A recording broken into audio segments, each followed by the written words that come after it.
थोड़ा मोबाइल पीछे कर ले, थोड़ा पीछे कर लो मोबाइल, थोड़ा पीछे।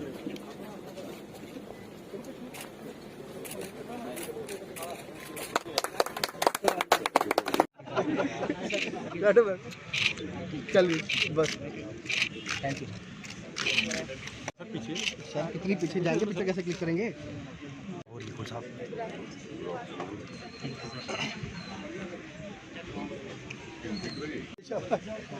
थोड़े ठीक चले जाएंगे।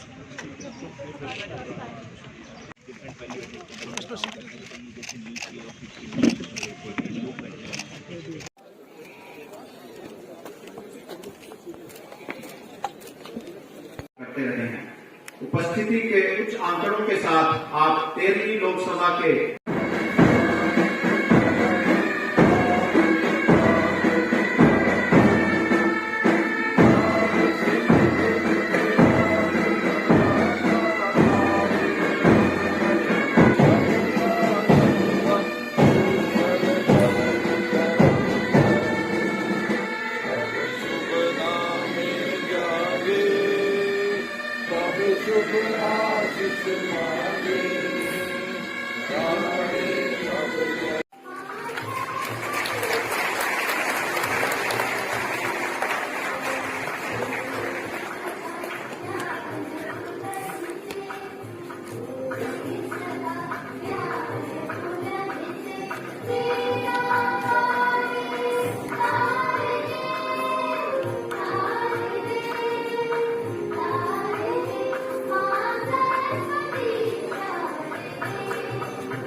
आत्मनिर्भर भारत के लिए कृषि में विलीनीकरण कृषक मेला में एक मुख्य चीज थी।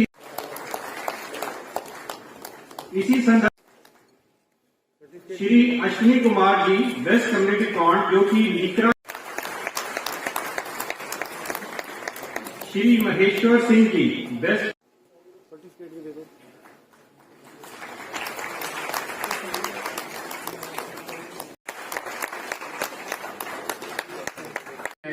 इसकी स्थापना हुई है और इसका कुल क्षेत्रफल 192 कनाल है और लगभग 3 लाख जो वहाँ की एक Shri Ashwini Kumar ji best community can't जो कि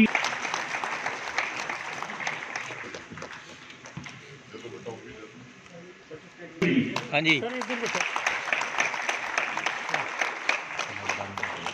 किसान भाइयों बहनों, देवियों सज्जनों तथा बच्चों,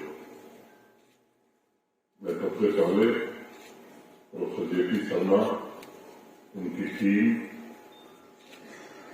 तथा किश्तवाड़ डोडा रजौरी कठुआ के किसान भाइयों को विशेष रूप से बधाई देना चाहूँगा। 2 साल पहले प्रोफेसर शर्मा ने हींग की खेती की पहल शुरू की और इन 4 दिनों को किसानों ने आगे बढ़कर इसमें सहयोग किया। उनके इस प्रयास को देश में नहीं बल्कि दुनिया में आज सराहना मिली है और पिछले महीने अमेरिका की एक प्रसिद्ध मैगजीन न्यूयॉर्कर में हींग के संदर्भ में एक आर्टिकल छपी जिसमें जम्मू के जिलों का जिक्र और उनकी खेती का जिक्र है। आज कृषि विज्ञान केंद्र रामबन और किश्तवाड़ का भी वर्चुअल रूप से शुभारंभ आपके बीच किया गया है। अब जम्मू रीजन के लगभग सभी जिलों में कृषि विज्ञान केंद्र कार्यरत हो जाएंगे। इस 5 दिवसीय मेले के लिए इससे बेहतर कोई और शुभारंभ नहीं हो सकता। मैं सभी किसान भाइयों को जो आज सम्मानित हुए हैं और प्रोग्रेसिव किसान भाइयों अपनी शुभकामनाएं देता हूं। अगर देश में आप देखें तो किसान भाइयों की मेहनत के कारण लगभग 3157 लाख टन अनाज का उत्पादन इस वर्ष हुआ, जो गत वर्ष की तुलना में 50 लाख टन अधिक है। दलहन का कुल उत्पादन 277 लाख टन और तिलहन का 377 लाख टन। ये अगर आप देखें तो पूरे कृषि क्षेत्र के लिए एक नया रिकॉर्ड है अपने देश में। भारत सरकार ने अगले साल का जो लक्ष्य रखा है वो 3280 लाख टन रखा है और इसमें 1648 लाख टन पैदावार की उम्मीद रबी सीजन में भी सरकार की है। जम्मू कश्मीर स्थानों पर बुआई शुरू हो गई है। कुछ स्थानों पर शिकायत है कि डीएपी और यूरिया की दिक्कत हो रही है। गुल्लू साहब और उनकी टीम ने उसका त्वरित गति से समाधान करने का प्रयास किया और ये कोशिश की जा रही है कि बिना किसी व्यवधान के किसानों तक ये सब चीजें पहुंचे। प्रोफेसर शर्मा, किसान भाई और वैज्ञानिक लोग इस बात से भली बात वाकिफ है कि एक लंबे समय तक इस यूनियन टेरिटरी में खेती और किसानी की व्यवस्था में तमाम तरह की दुश्वारियां हैं, परेशानियां हैं, समस्याएं हैं। व्यवस्था रूपी इंजन के हर एक पार्ट में कोई न कोई दिक्कत थी जिसका इस क्षेत्र के विकास की रफ्तार पर असर पड़ता था। माननीय प्रधानमंत्री जी के नेतृत्व में एग्रीकल्चर रिफॉर्म्स ने अनेक समस्याओं को दूर करके किसान भाइयों की आमदनी में काफी इजाफा किया और उन्हें विकसित राज्यों की लीग में शामिल होने का अवसर भी प्रदान किया। बावजूद इसके मुझे पता है कि खेती की बहुत सी समस्याएं हैं जिससे किसान भाइयों को हर रोज जूझना पड़ता है। हम सब भी उसी पृष्ठभूमि से हैं। खेती में यूरोपियन कॉन्सेप्ट में जो लोग यकीन रखते हैं, मुझे लगता है वास्तविकता से थोड़ा वो मोड़ लेते हैं। खेती की जो वास्तविक चुनौती है और जो संभावनाएं हैं उन पर विश्वास करके काम करना आज ये वक्त की जरूरत है, ये समय की आवश्यकता है।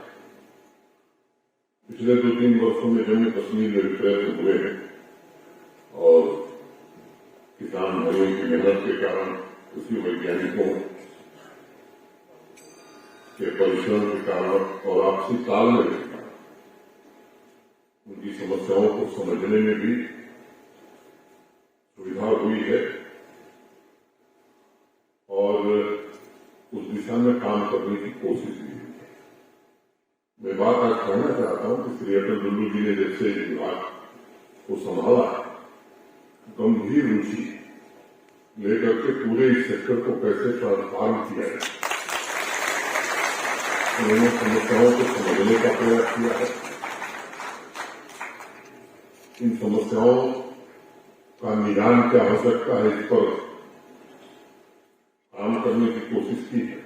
जमीन पर क्रियान्वित करने में हम सफल हुए तो निश्चित रूप से जम्मू कश्मीर समृद्धि के रास्ते पर आगे बढ़ेगा। जैसा जम्मू कश्मीर आप सब देखना चाहते हैं, माननीय प्रधानमंत्री जी देखना चाहते हैं, वैसा जम्मू कश्मीर हम सब बनाने में सफल होगा। मैं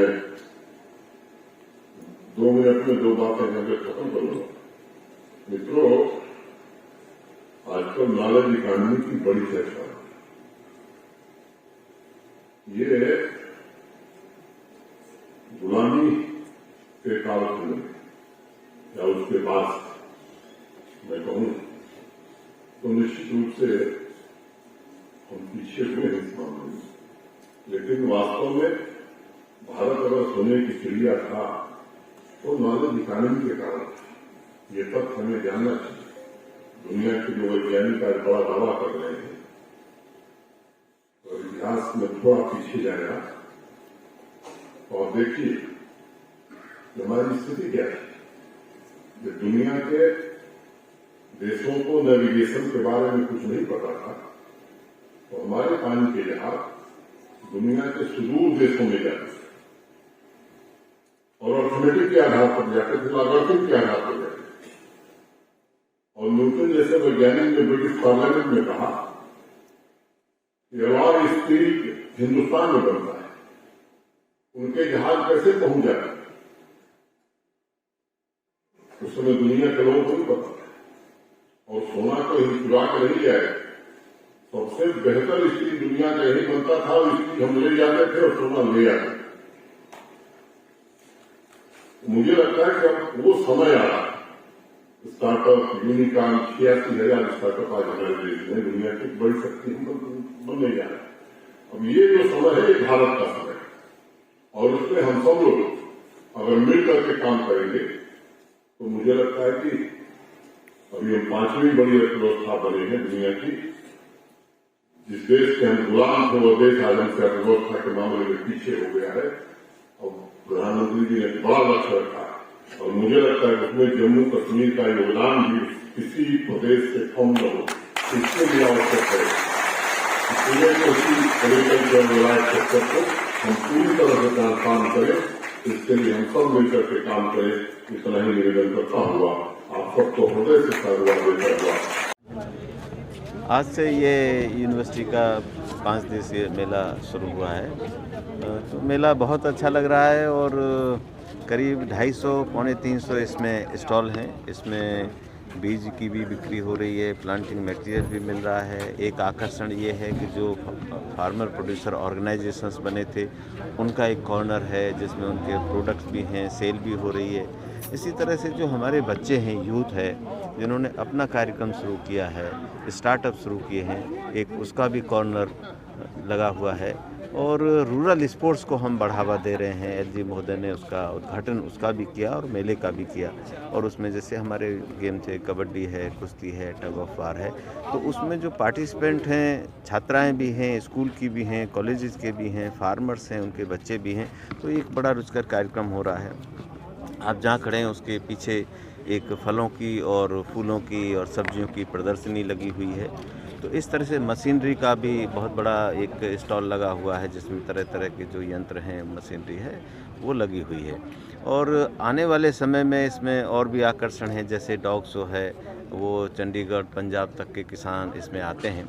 और आकर्षण ये भी है कि इसमें सिर्फ जो संस्थाओं के नहीं हैं स्टॉल, इसमें एनजीओ के भी हैं, फार्मर्स के भी हैं, स्टूडेंट्स के भी हैं, इंडस्ट्री के भी हैं। और जो मेले में आगंतुक हैं, जो आने वाले हैं, पहले तो मैं ये बता दूं कि यहाँ जम्मू कश्मीर और लेह लद्दाख के अलावा पंजाब से, हरियाणा से, यूपी से, उत्तराखंड से, हिमाचल प्रदेश से और कुछ किसान भाई तो एमपी और साउथ इंडिया से भी आ रहे हैं। और स्टूडेंट बड़ी संख्या में यहाँ पर भाग ले रहे हैं। हमने ये सोचा है कि किस तरह से जो है स्टूडेंट्स को एग्रीकल्चर के साथ में जोड़ा जाए, किस तरह से वो एग्रीकल्चर को एक प्रोफेशन बना सकते हैं, किस तरह से एग्रीकल्चर में वो बिज़नेस शुरू कर सकते हैं। एक नई शुरुआत ये कि हमने कि जो तालाब हैं गांव के, वो बड़ी पानी की बड़ी विकट समस्या होती जा रही है। तो तालाबों का एक कंपटीशन हमने कराया पंचायत लेवल पे, उसमें हमने एंट्री ली और उसमें से जो बेस्ट तालाब मेंटेन्ड हैं, अच्छे हैं, साफ़ सुथरे हैं, पानी की क्वांटिटी उसमें ज़्यादा है, उनको हमने आज यहाँ पर सम्मानित किया है। इसी तरह से 7 यूनिवर्सिटीज़ जम्मू कश्मीर की विभिन्न विषयों पर यहाँ कॉम्पिटिशन्स में पार्टिसिपेट कर रही हैं। जो हमारे उन्नतशील किसान थे, जो अच्छा काम कर रहे हैं, उनको भी आज एलजी साहब के माध्यम से सम्मानित किया गया है।